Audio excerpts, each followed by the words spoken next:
Hey everybody, this week on the shiftyestribe we are talking about diversity and inclusion and unconscious bias, and the original plan was to just do a quick hit week about this, but as we started developing content and talking about it, we had like 12 minutes of video immediately. So what we're going to do is push our whole schedule of content back, and next month, all of next month, we're going to focus on diversity and inclusion, do a whole month around it because there's a lot to unpack, there's a lot to say. But I'm going to do just kind of two quick hits here of just a piece of diversity and inclusion that's so important for teams and organizations, and that is around honoring diverse perspectives and bringing different voices into the room.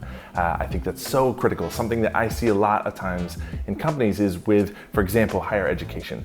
An organization that is higher education institution where they're hiring somebody for a new role and they're reluctant to bring in somebody from an outside industry, from retail, for example. And what happens is when we don't do that and we hire somebody like where people are like, we want someone with experience in higher education, is that we end up with a whole group of people that have very insular thinking, where we approach everything from the same perspective and the same way that we've approached challenges and solutions. But when we bring in somebody from retail or a completely different industry, we end up with this cross-section of values, perspectives, solutions, and somebody that comes in where in those industries, they approach those things in a completely different way, and it gives us a very different perspective and allows us to it's so valuable on teams to have a diverse, experience, roles, that's such a powerful thing for teams. And another very kind of tied in aspect to that about why different voices are important in the different perspectives is when it comes to marketing or for any organization, if you're the population that you're serving,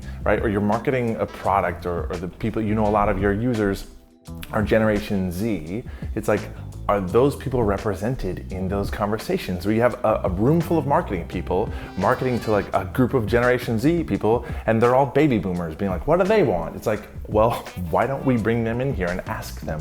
And I think that is another aspect of why it's so valuable for teams and organizations to have different perspectives and different, backgrounds, education levels, ages, genders, just all of these different voices in a room so that we can solve challenges, address issues and come up with better just business practices and do better in our organizations by having a diverse, honoring diverse perspectives and experiences. Like I said, we're going to unpack a whole month of this topic because it is very, very important right now. But those are just kind of two quick hits that I think companies should be aware of, intentional about. It's like seek out different voices. Do not just hire and bring people in that think like you, that look like you, that speak like you, But to be looking to sort of have a cross section of diverse voices to give you strength.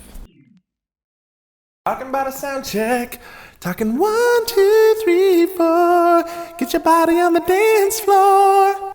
Sound check, I don't know. I feel like a little kid. Okay, son. Thanks, Dad. Hey, Dad, how come you never came to my baseball game? I was born yet. Yeah, you're not. Yeah, true.